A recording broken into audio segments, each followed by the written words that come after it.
There's a quiet that comes down when the darkness suddenly comes. It was like you could feel the shadow coming over you. The air was so clear that we could just see these streaks moving huge distances across the sky. You feel it in a way that feels so different. The images don't do it justice.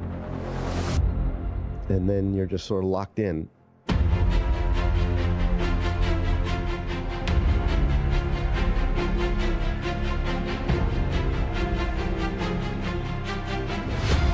When you experience an eclipse, you feel that connection with space. Oh my gosh! Oh, look at the ray structure! The universe is out there and it's affecting us. We are in space. And here it comes, there's the diamond ring. And that is the most spectacular sight.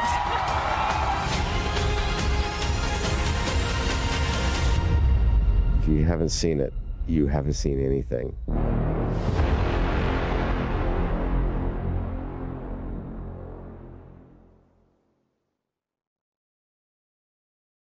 Hello, and welcome to live coverage of the celestial event of the year, the total solar eclipse. Over the next 3 hours, we will follow the moon's shadow as it races across North America. We are anchoring our coverage from the heart of downtown Cleveland, Ohio, just down the road from NASA's Glenn Research Center, the only NASA center in today's path of totality. I'm NASA's Megan Cruz, and this is NASA lunar scientist Sarah Noble. Hello. Today, NASA and the Great Lakes Science Center is hosting this free outdoor event for the community to experience the total solar eclipse together. You saw that beautiful aerial shot that we just had opening the show. We're seeing it again here. As you can see, we have a great fun crowd here. Yeah, we've been watching the crowd build all morning, and you can really feel the excitement starting to come now. Yeah, absolutely. The watch item, of course, is the weather. Beautiful right now here in Cleveland. It's perfect right now. It's perfect, yes. We woke up to rain and it cleared, but I don't know what we're going to get this afternoon. Yeah, Sarah, you said that with a little bit of trepidation, and that's because it looks like there might be some cloud cover around the time of the total solar eclipse here, totality, but we'll see. All right, so on your screen now is the first look at the eclipse from Mazatlan, Mexico, one of the first communities the moon's shadow will darken today.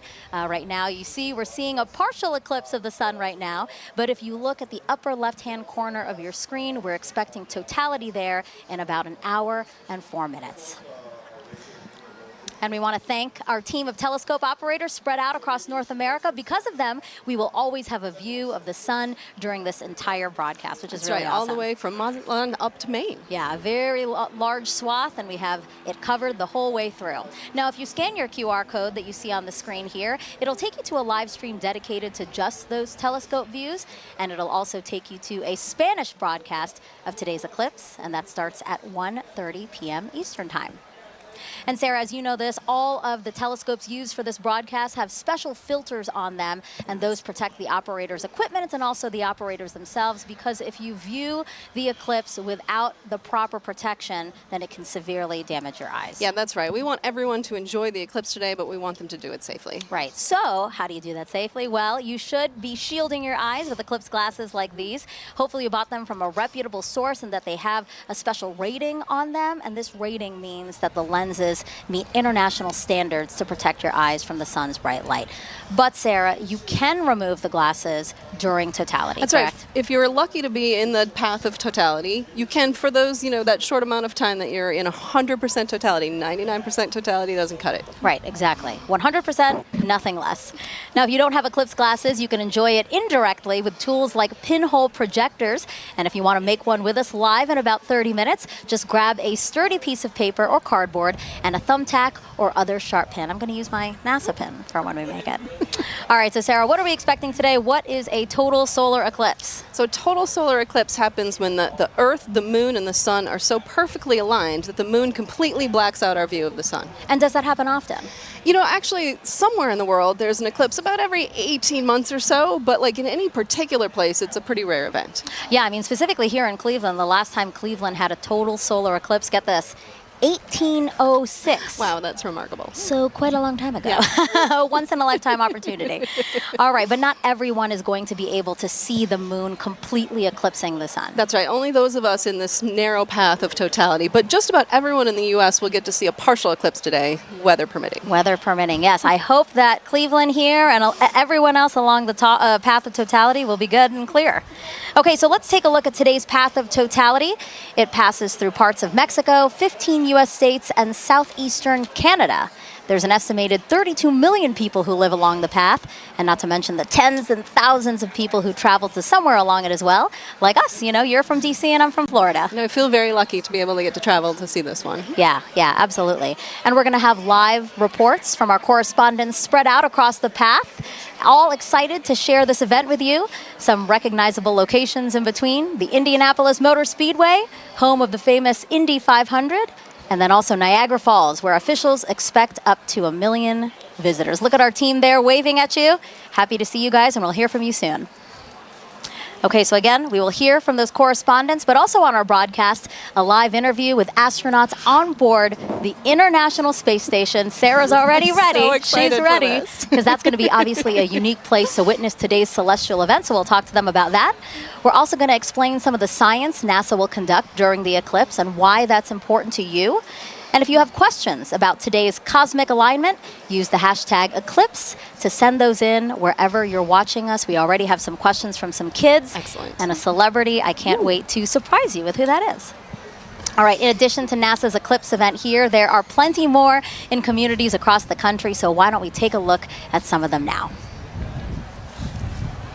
All right, so this is the California Academy of Sciences. That's a beautiful place to witness. Wow, looks like they have great weather today. They're only going to get a partial eclipse there, but still, that is more than enough reason to get outside and enjoy some time with your friends and family. Waco, Texas, people have their seats. They're ready to go. They're all comfortable. I see some coolers there. Oh. And this is the Adirondack Sky Center. They have a big field for people to view. A couple of days ago, we saw the same field. It was covered in snow. So I'm glad they have a nice place to sit. Exactly. And Kennedy Space Center, the famous rocket garden that we have at the visitors complex there, that's also a cool place to watch a partial eclipse, yep. Yeah. And then lastly, the Mentor Civic Amphitheater, a nice big field again to take a look out into and enjoy today's event. I'm sure that'll fill up soon. Yes, I'm sure. Still gathering there. All right, very much a party atmosphere we've seen in some of those watch parties, and especially here, again, the music, the exhibits, all the things happening here. Kind of reminds me of a sporting event, So because of that, I'm going to ask you, who's the GOAT today, right? Is it the moon, is it the sun, or is it the earth? I mean, I'm a lunar scientist, so I may be a little biased, but you got to go with the moon on this one, right? It's the moon that is coming in for the block today. It's all the action to the moon. I love that sports reference, but I'm going to have to say Earth. Because, well, first of all, we love our home planet, right? But because we're here, the moon has something to project its shadow on, and that's why we have the celestial alignment and show we're about to see today. That's where I'm going. That's how I'm going, yeah? All right, and now we want to know which team you're on. You can cast your vote by going to @NASA Solar System on Facebook, X, or Instagram, and we'll reveal the winning team at the end of the broadcast. Earth. The moon shadow will only be over land for about 1 hour and 28 minutes today, moving at an average speed of about 1,900 miles an hour. Keeping track of it for us is NASA's James Traley. Yeah, thanks so much, Megan. I'm going to have to go with option number 3 there, the sun, because it gives us the energy for us to thrive here on Earth.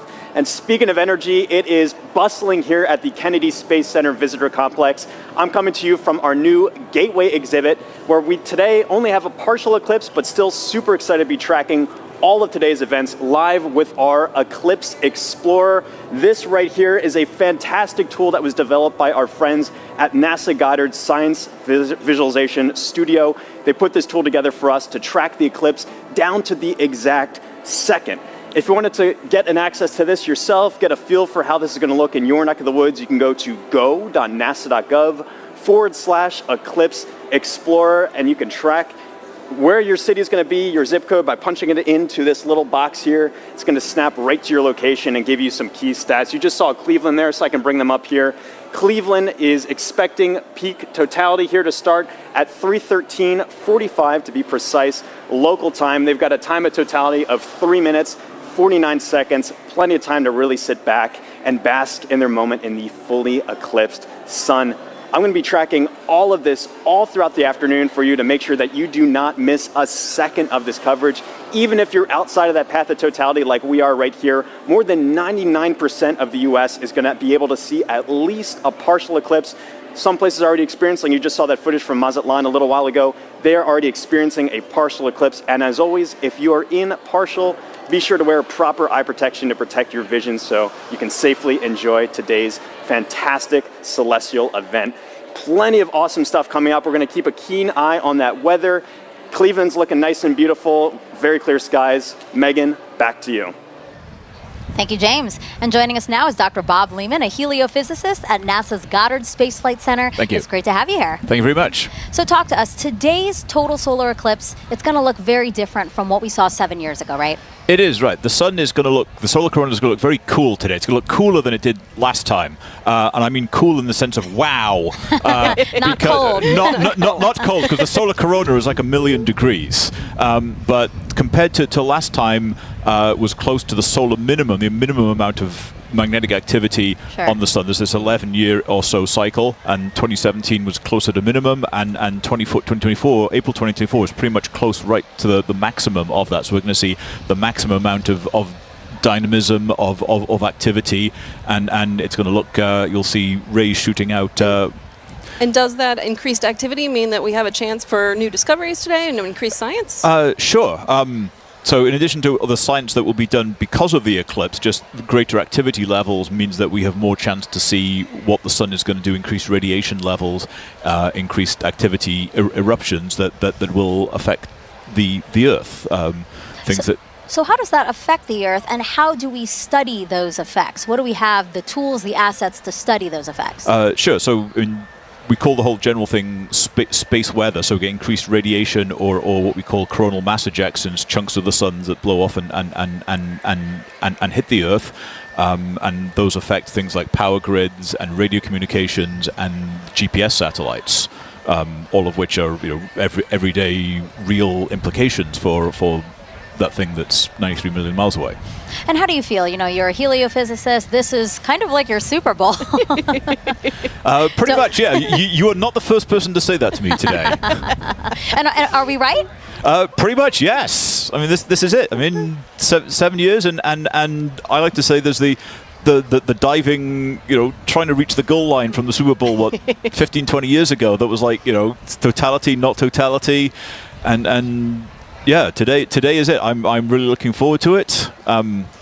Yeah, absolutely. And we will have a whole bunch of fun here. Yeah, again, eclipses are a unique opportunity to really study the sun and how it affects us. So I know that, again, your fellow heliophysicists and really across the disciplines of science, I know that today is really special for a lot of people. It is, yes. Thank you, Bob. I really appreciate you being here. Thank you so much. All right, it's time now to check in with our first team along the path of totality. Here is Tahira Allen in Kerrville, Texas, a city so lucky it gets a solar eclipse twice in a single year.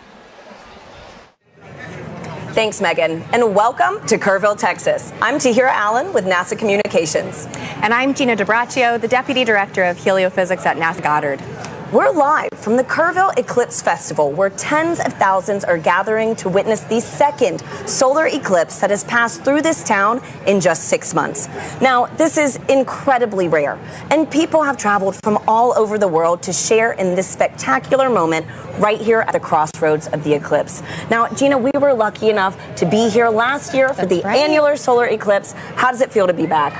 The annular was such a spectacular experience, but I'm already feeling even more energy today, and it's I'm like so double excited the crowd. to be here. It is. No, and And we have a full day of celebration in store. You know, the town really turned out for this event. This morning we heard from the mayor, and we are surrounded with food and shopping and different activities. I think I saw the Texas State Astronomy Club here giving out free telescope viewings. So it's just a really, really special moment for people to come together and enjoy this celestial event. It's right to hear it. And you know, we had some cloud coverage today. It's looking to be pretty good. It's going back and forth. So, you know, fingers crossed. Regardless of how this turns out, we have live music and dancing afterwards, so it's going to be a good day. Absolutely. And you know, I mean, this is going to be my first total solar eclipse. Awesome. And so last year was incredible with the annular. Folks, if this is your first total solar eclipse, let us know in the comments wherever you're watching. We'd love to hear it. So this is also a good time to remind everyone that it is not safe to look directly at the sun without specialized eye protection for solar viewing. Now that is except during the brief phase where the moon is completely covering the sun, and that will only be for those in the path of totality. Now we have a special guest that you might recognize popping in to share some important tips to make sure you stay safe during today's events. Hi Eclipse enthusiasts, Lance Bass here, and I want to tell you how to protect those eyes and stay safe during a solar eclipse. During these celestial events, the sun, earth, and moon are in sync, creating solar eclipses. You can look directly at the sun during a total solar eclipse, but only when it's completely covered by the moon for a brief period known as totality. This is a really special moment. At all other times, you should wear eclipse glasses so that you don't say bye-bye-bye to your vision. Seriously. And eclipse glasses are not the same as regular sunglasses. No, they're not. Safe solar viewers are thousands of times darker and will have a specific certification that you should look for right here. Don't be a space cowboy and try to look directly at the sun. If you don't have eclipse glasses, you can use an indirect viewing method, like a pinhole projector.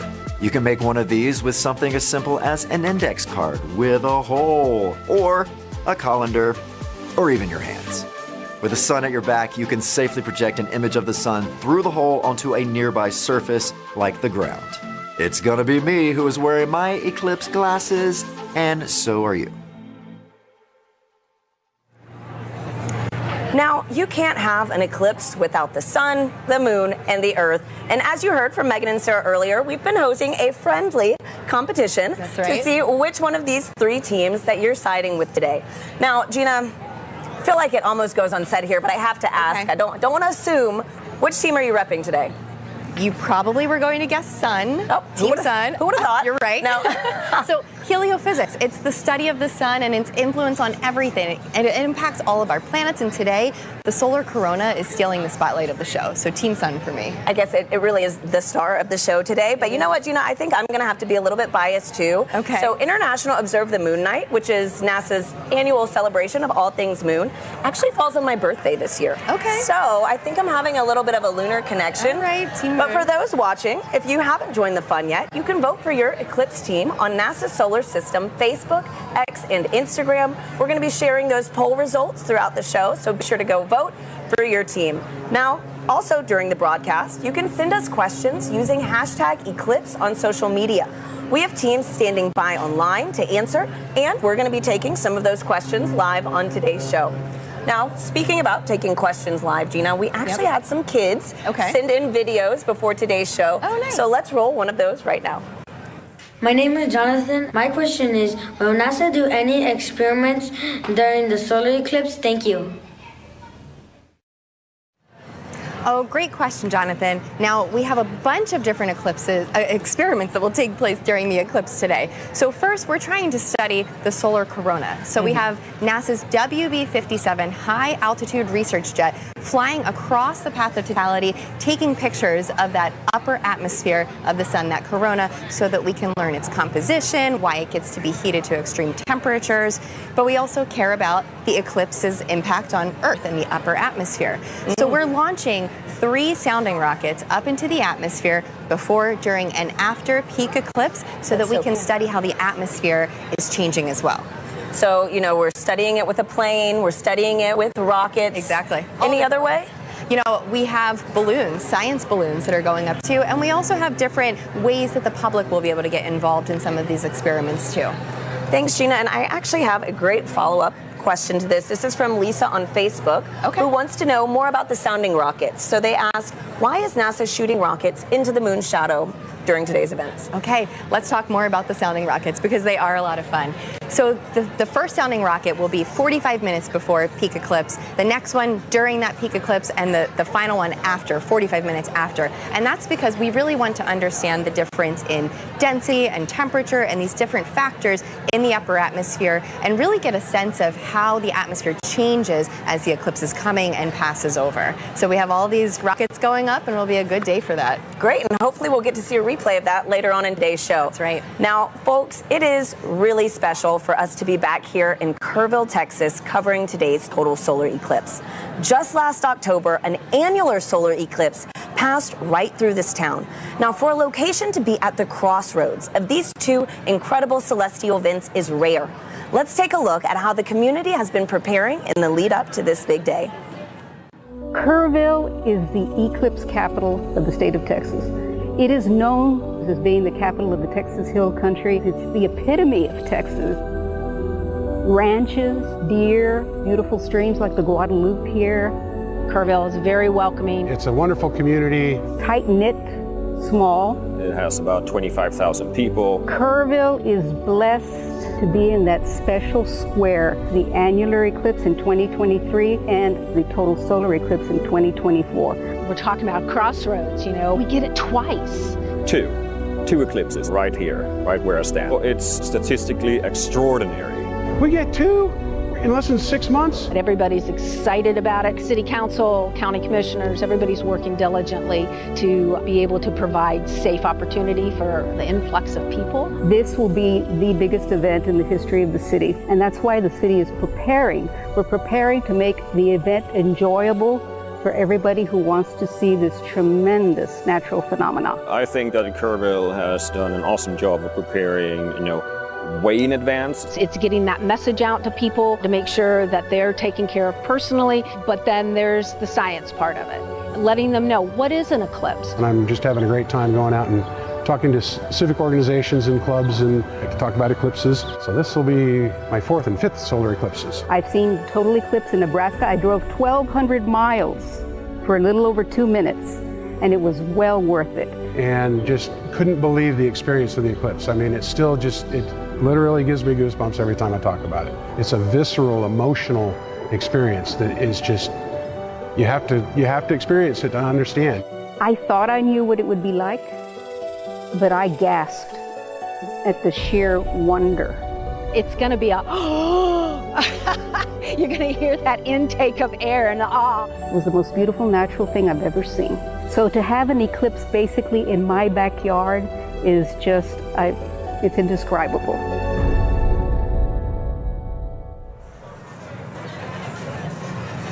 We're here now with Catherine Troach, a telescope operator with the Night Sky Network, who is giving us these high-definition views of the sun that you see in your screen right now, of the eclipse over Kerrville, Texas. Kat, thank you so much for being here with us. Thank you so much for having me, and let's thank the weather for cooperating finally. Right? Oh my goodness. Thanks, Kat. And so I'm looking at the telescope feed that we have, and we have first contact now here in Kerrville. Yes. Okay, so for people who want to become an amateur astronomer, what advice do you have? Where should they get started? The easiest way to get started is to look up Night Sky Network. Night Sky Network has over 400 astronomy clubs in the United States. You would just use our search function to plug in your city and find the club that's closest to you. And if you don't have a club that's close to you, you can use our coordinator tips to start your own astronomy club. Wow, that is awesome. And you know what? For folks, if you want some more details on the Night Sky Network and other things on how to become an amateur astronomer, you can visit go.nasa.gov/Night Sky Network.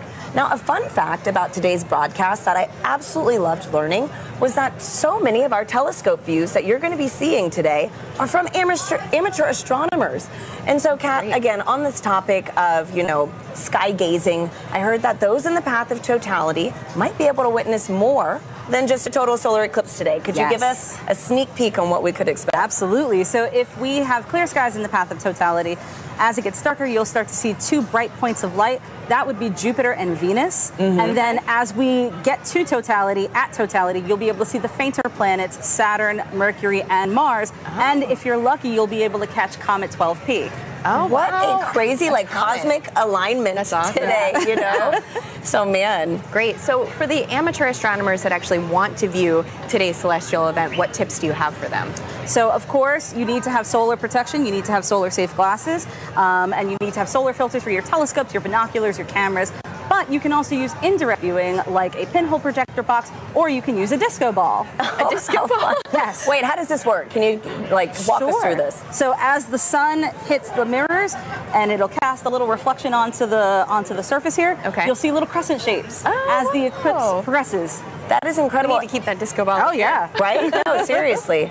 So, Gina, didn't you say you could also use your hands That's at one right. point? You know, you can take your fingers and weave them together to let the light project through so that you can see the projection of the eclipse on the ground. Absolutely. That's fantastic. So a lot of different ways to be able to view today's event. There's no one wrong way to do it, unless you're just using to do it. just do it. Just make sure you do it safely. Yeah.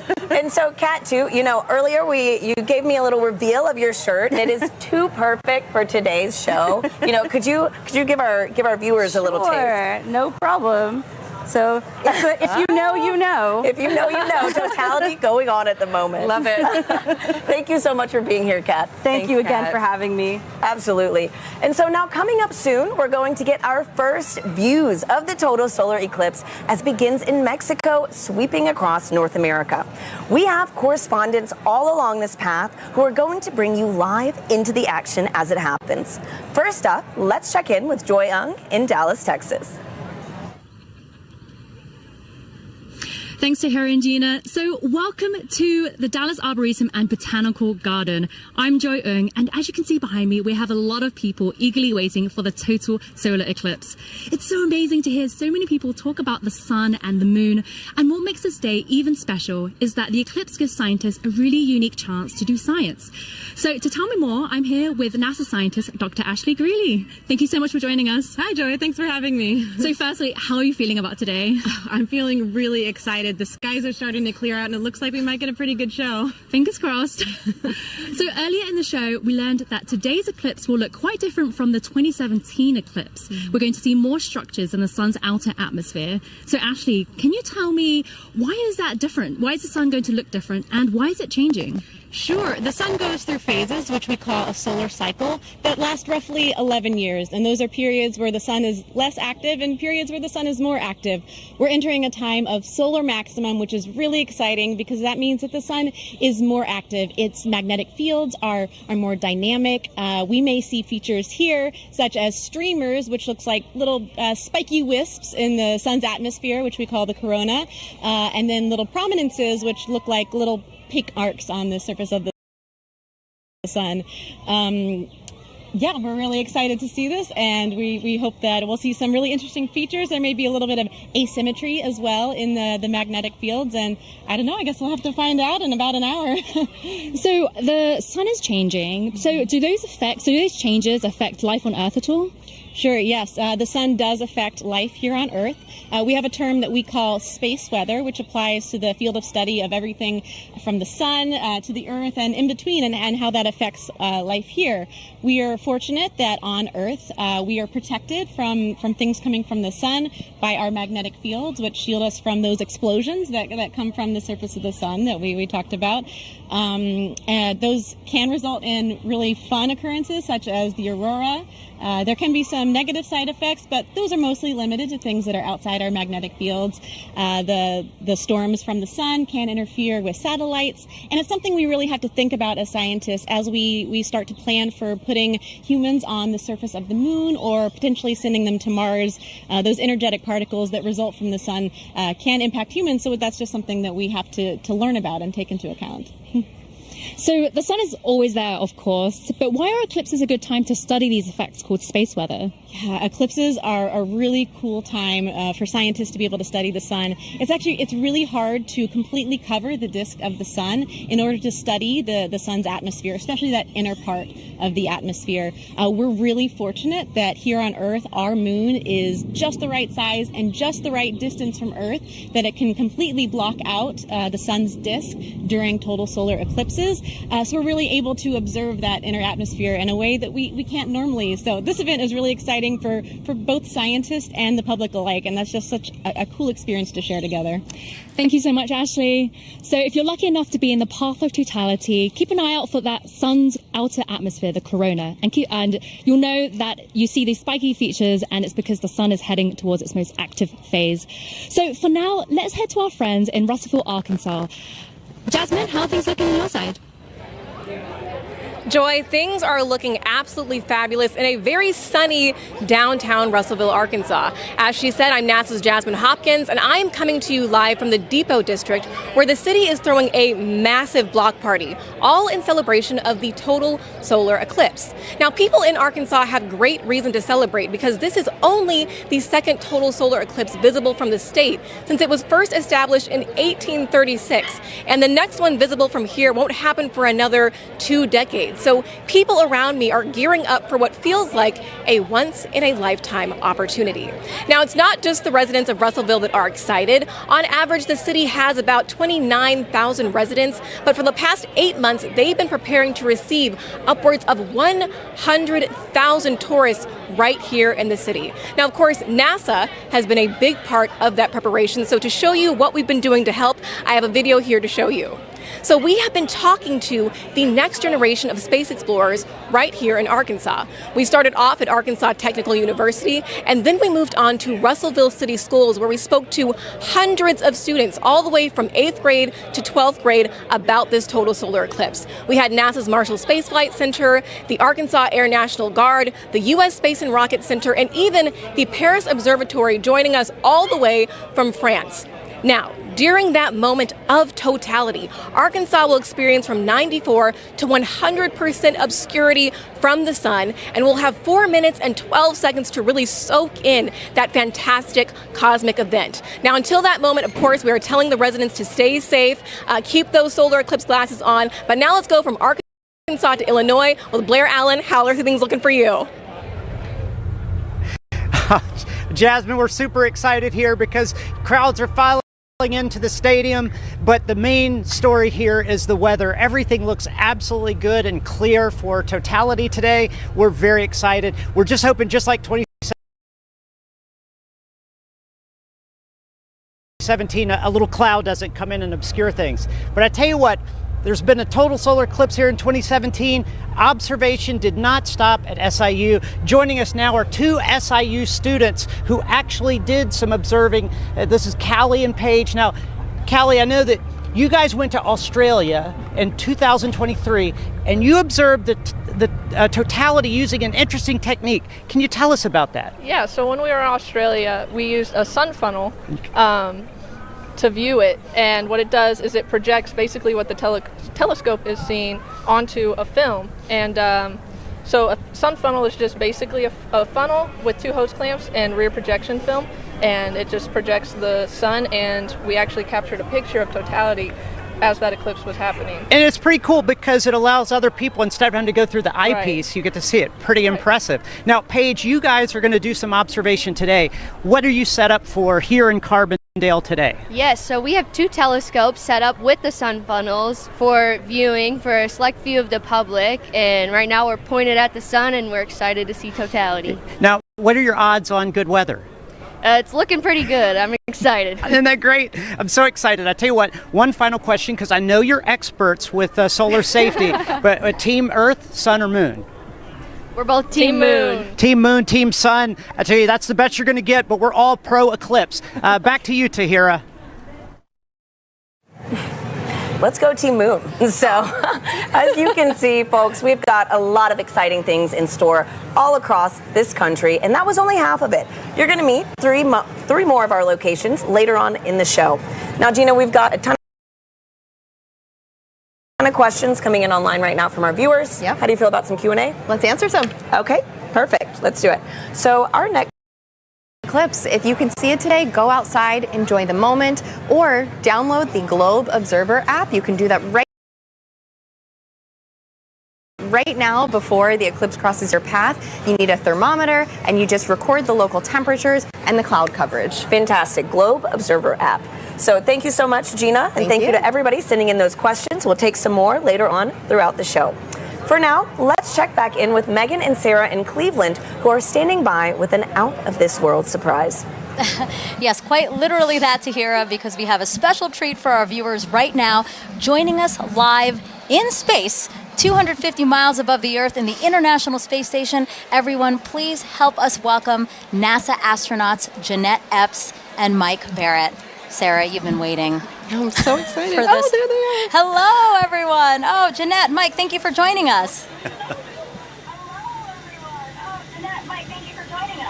It's a pleasure to join you guys, and I hope everybody appreciates NASA scheduling this eclipse to bring the world together. Yes, thank you so much to NASA, and thank you so much for joining us. Now you guys will have 3 opportunities to view the moon's shadow over North America, and that last pass will give you guys the best views. And we hope to also share those live views with everyone here on this broadcast around 3:30 p.m. Eastern Time. Now, Jeanette, I have 2 questions for you. Are you looking forward to being one of the few people seeing today's total solar eclipse from space? And 2, I know your crew member Matt Dominic will use a camera with a solar filter to photograph the sun being eclipsed by the moon. Will you also be taking photos of the celestial alignment?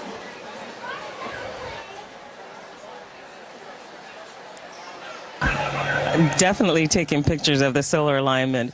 I think we're very fortunate to be here at this special vantage point to see such a special event at this time. So I'm definitely excited. What about you, Mike? What's going through your mind as you're preparing to see such an awe-inspiring event?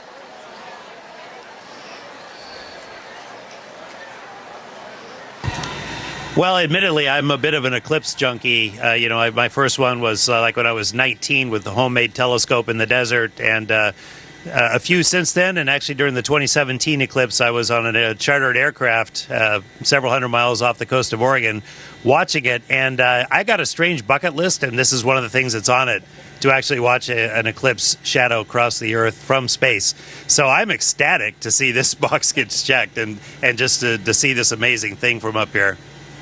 Yeah, the fact that that was actually a box on your list is pretty amazing. And then now it's getting checked. So, for those wondering, this is what the moon's shadow will look like to Jeanette and Mike. We're going to show you video taken from the space station of the total solar eclipse in 2017. And you can clearly see the shadow moving across the top of your screen there from left to right. We actually sped up the video so you can see more of that transit. This would look a lot slower to them, but really cool. Jeanette, eclipses give us a unique opportunity to study the sun and how it affects the Earth. Can you tell us about the atmospheric waves experiment attached to the outside of the space station right now?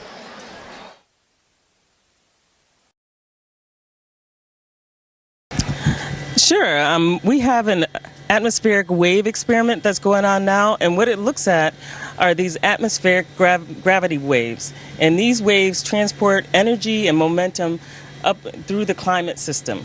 So with the imager on the atomic wave experiment, we're going to look at how these atmospheric gravity waves impact our Earth's climate, how it can impact our space and global and all of our comms, how it can affect our navigation system. And so over the next 2 years, researchers will use an infrared imager to look at the global distribution of these waves as well as their characteristics.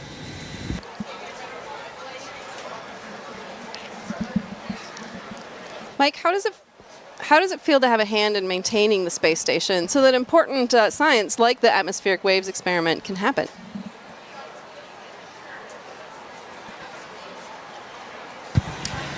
Well, of course, the main reason we're up here is actually to conduct that science. We maintain the station to keep this platform what it should be, what it was built to be, which is a vibrant laboratory, which covers so many different disciplines on the inside and the outside, like the gravity waves experiment. I mean, it's an honor and a privilege, as much as anything, to have a hand in that science, and we end up being basically the eyes, the hands, the on-site presence to conduct that science. and we get to be the first to see results of just amazing things that are years in the making by a bunch of really smart, ambitious scientific teams on the ground. So that's really where the joy is. Maintaining the station is just like maintaining a research ship, something I actually quite like. So I feel very much at home in that role. It's still blowing my mind. I mean, we're here in Cleveland, Ohio, live. You guys are up in space in the International Space Station. I can't believe the opportunity that has been afforded to us, and I hope our viewers really enjoyed this time with you. And I hope you enjoy the show from up there.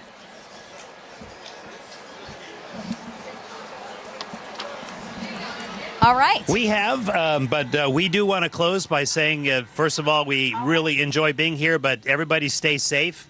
And use the simple means to protect your eyes as you look at the eclipse, as Jeanette and I are modeling here, which makes us blind as a bat on the inside, but solar protected on the outside. So we encourage everyone to do the same.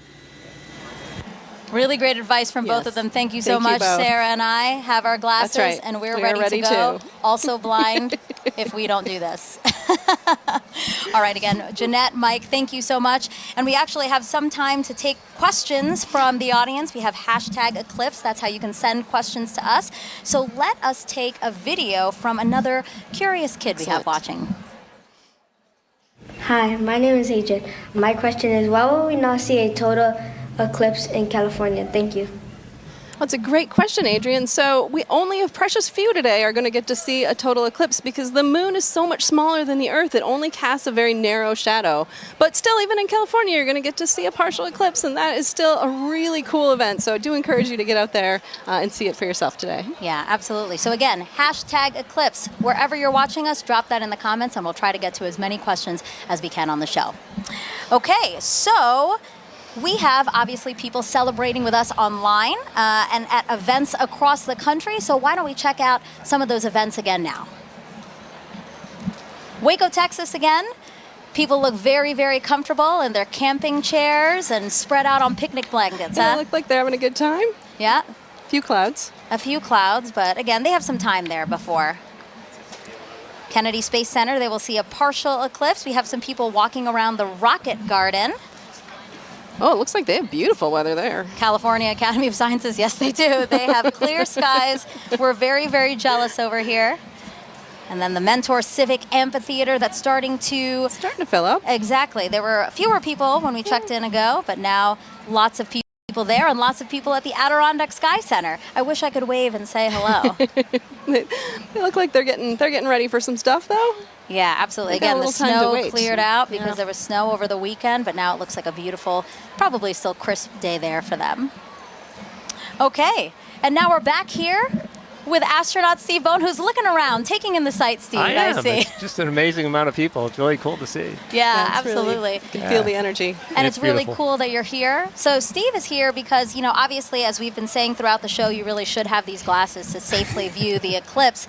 But if you don't have glasses, that's why Steve is here. So Steve, I see that you brought some supplies for us. I did, and I have a little bit for everybody, and we'll see how we can do here today. All right. So this is like a pinhole viewer, and so it's basically a pinhole camera. I don't know if you ever had to do that when you were a kid, is make a little camera by basically poking a hole in a piece of paper. Okay. And then using that to focus onto a screen. Okay. And so we all have pins here, I guess. Yes. So we have a paper plate, we Yeah, your have Eclipse pin. index card, and we have pins. And I have my Crew 6 pin. Nice, nice. All right, so what do we do, Steve? Basically, all you have to do is poke a hole in the cardboard. Okay. And the size of the hole will determine the focal length, the focal distance of your viewer. And Okay. it has to be big enough that the light will come through. And it's sometimes hard to do if we don't have like direct sunlight.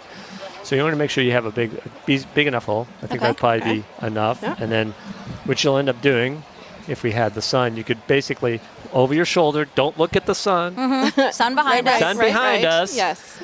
And so you hold this up, and you'll see, you can actually get, there it is. I can see. We do see it with the lights, the studio lights. You only need a little bit, and then depending on how far in and out you move it, and the size of the hole, that gives you your focal length. Got it. Just like a lens. And basically, like we're saying with the studio lights, if something were to pass over the studio lights, that same shadow essentially would be projected through Absolutely. the index card right now. That's how you safely watch it. That is a good, safe way to watch it. There's a lot of other ways to see it as well. I know that. I have that. Come prepared. Colander, right? Yeah. So that's a lot of fun because if you're in an open area like this today, and you don't have your glasses or you just want to see something really cool, again, put it over your shoulder and hold it, and you'll get a big array of all those little eclipses happening on the ground below you. Yeah, actually, I think we have a picture of that. I'd love to see that because really it is a very, pretty. perfect. Look at that, Steve. Oh, yeah. Well, I mean, even if you don't have anything, right, you can actually use your hands to make your own sort of improvised pinhole camera. Absolutely. That's amazing. And, I was explaining a little bit ago that in my own yard during the annular eclipse, when I was out working in the yard, and I said, hey, there's an annular eclipse going on. So I went under a tree, and I was looking at a tree, and then on my driveway, all these little eclipses, just hundreds of them. Yeah. And Beautiful. it's absolutely amazing pictures. Great. So I hope if people have trees near them, they can take a look at that. Steve, thank you so much You're for very being welcome. here. We really appreciate it. Have a great day.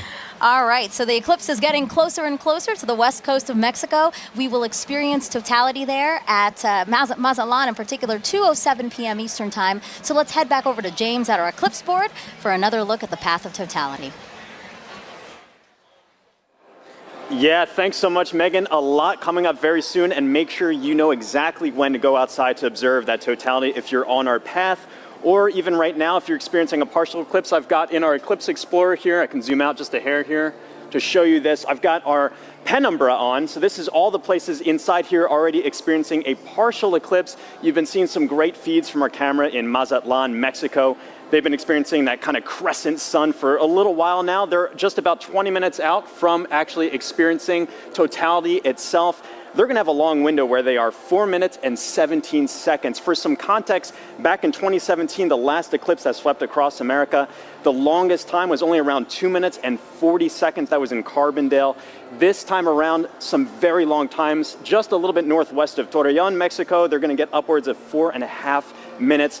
A lot of time to really observe it, but just make sure that you know when to be outside. And as always, access that tool at go.nasa.gov/Eclipse Explorer. This is going to keep moving on. You see this little thing. I have this actually running in real time. This is our shadow of totality. This is going to continue to move further and further to the northeast and actually make landfall in just a few moments in Mazatlan, Mexico. As you've seen all throughout the broadcast, we've got correspondents all up and down the U.S., all the way up to Maine, covering this live.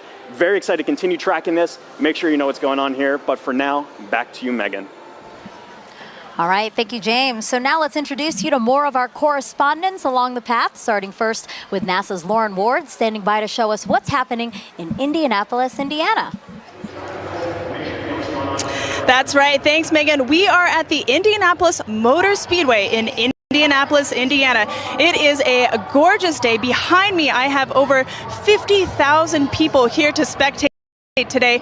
Today, we are waiting for a spectacle that is of a celestial kind. Of course, this is most known for the Indy 500, but we are waiting for something a little bit special today. With me, I have the 2016 Indianapolis Motor Speedway winner, Alexander Rossi. Good to see you. Good to see you. Thank you so much for having me.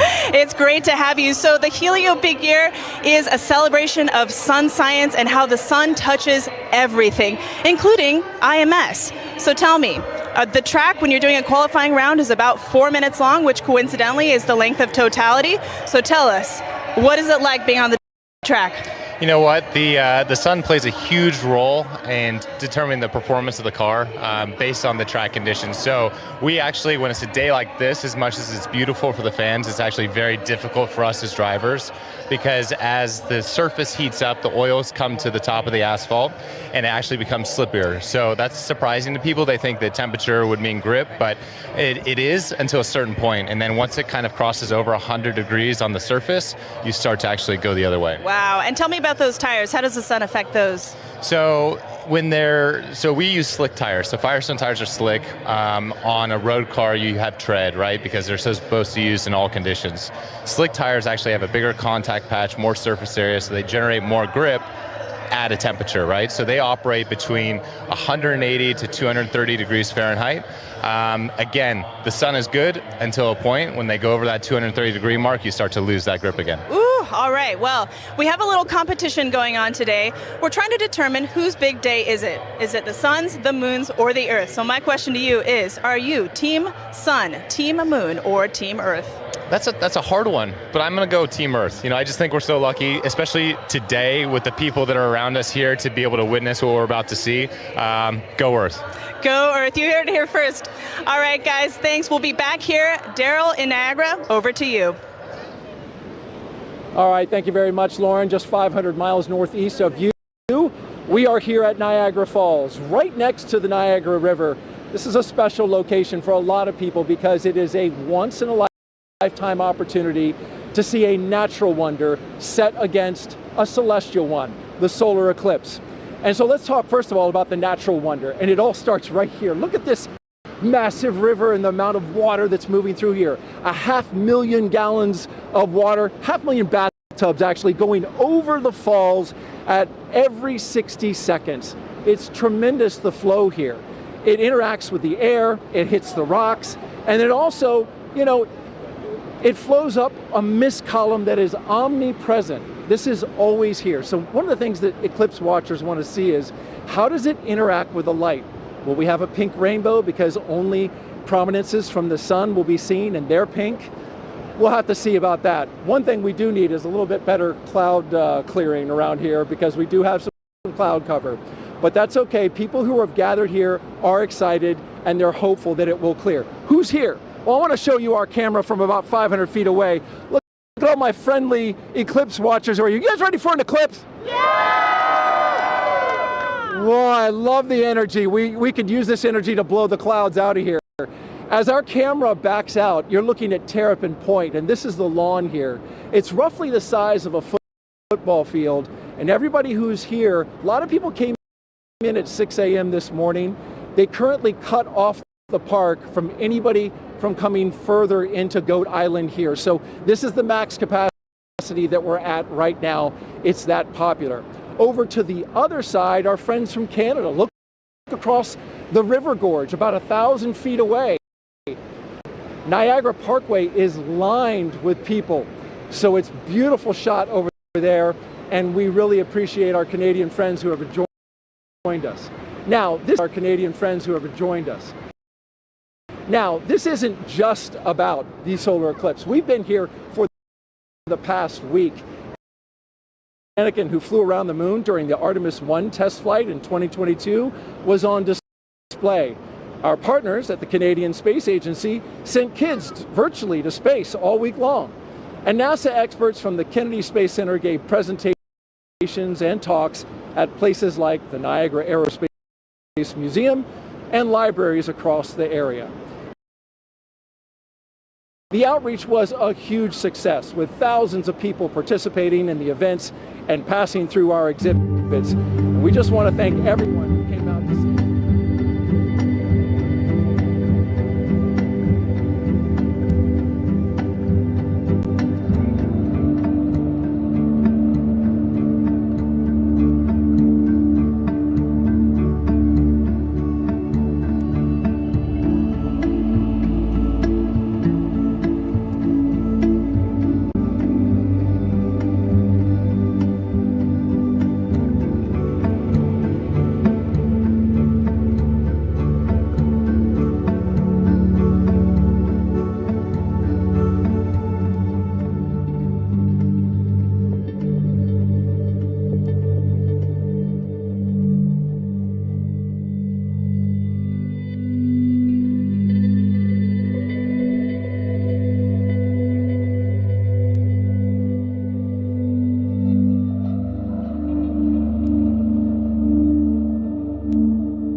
you.